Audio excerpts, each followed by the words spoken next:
Bonjour, je m'appelle Émilie, je suis formatrice depuis 7 ans, mais auparavant, j'étais enseignante et j'avais la chance d'avoir un dispositif d'accueil d'enfants de moins de 3 ans, propre ou non, avec des couches.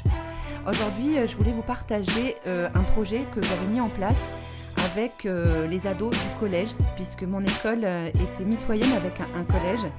Et la dernière année, j'ai eu envie de mettre en place ce projet pour de multiples raisons. Déjà pour moi, pour mettre du sens dans les apprentissages, c'est important d'ouvrir l'école sur le monde, sur ce qui se passe autour. Et je trouvais ça intéressant pour les ados qu'ils arrivent à accompagner des tout-petits et qu'ils comprennent que s'ils arrivaient à accompagner ces tout-petits dans leurs activités, c'était parce qu'eux-mêmes, ils avaient eu des éducateurs, ils avaient eu des enseignants qui leur avaient transmis des savoirs, des savoir-faire, des savoir-être, et que, à leur tour, ils étaient capables aussi de transmettre.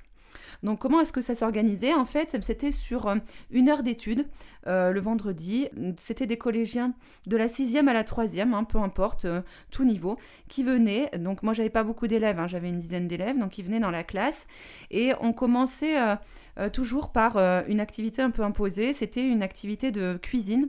Ils avaient une recette et donc c'était vraiment... à voir, ça faisait vraiment plaisir, je trouvais, parce que on voyait les ados qui avaient à cœur d'accompagner les tout-petits, donc de les guider dans la recette, non seulement dans ce qu'il fallait mettre, mais aussi dans les gestes pour casser les œufs, etc.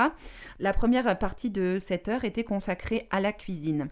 Et puis ensuite, il y avait toujours une thématique en art plastique, et je leur mettais à disposition plein d'ustensiles, plein d'outils, plein de peintures de différentes textures, etc.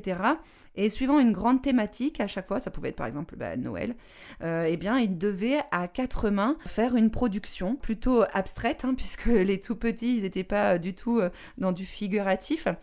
Et donc à chaque fois, ça donnait aussi lieu à de belles choses, à de beaux échanges. Et puis voilà, comme je le disais, c'était intéressant de faire prendre conscience aux ados que si eux, ils étaient capables de transmettre des choses comme cela, c'était parce que ils avaient eu des gens, des éducateurs, des enseignants qui leur avaient transmis leur savoir. Alors ce qui était drôle, c'est que finalement les ados, ils étaient aussi contents que les tout petits de patouiller dans la cuisine, dans ces activités aussi d'art plastique. On voyait qu'ils prenaient vraiment de plaisir et ce qu'ils aimaient, c'était non seulement transmettre et accompagner les tout petits, donc se décentrer finalement, parce que moi ça m'est arrivé de voir des ados qui spontanément prenaient un mouchoir pour moucher des tout petits. Parfois même des adultes ne le font pas, n'ont pas cette empathie, cet instinct d'aller vers l'autre pour justement prendre soin. Et ce qui était intéressant dans l'art plastique, c'est de voir comment ces ados reprenaient le droit d'être libres dans la création et de laisser parler leur imaginaire. Souvent, ils me demandaient est-ce que j'ai le droit de faire ci, est-ce que j'ai le droit de faire ça, est-ce qu'on peut... Alors qu'ils étaient ils avaient une thématique et ils devaient laisser parler leur imagination.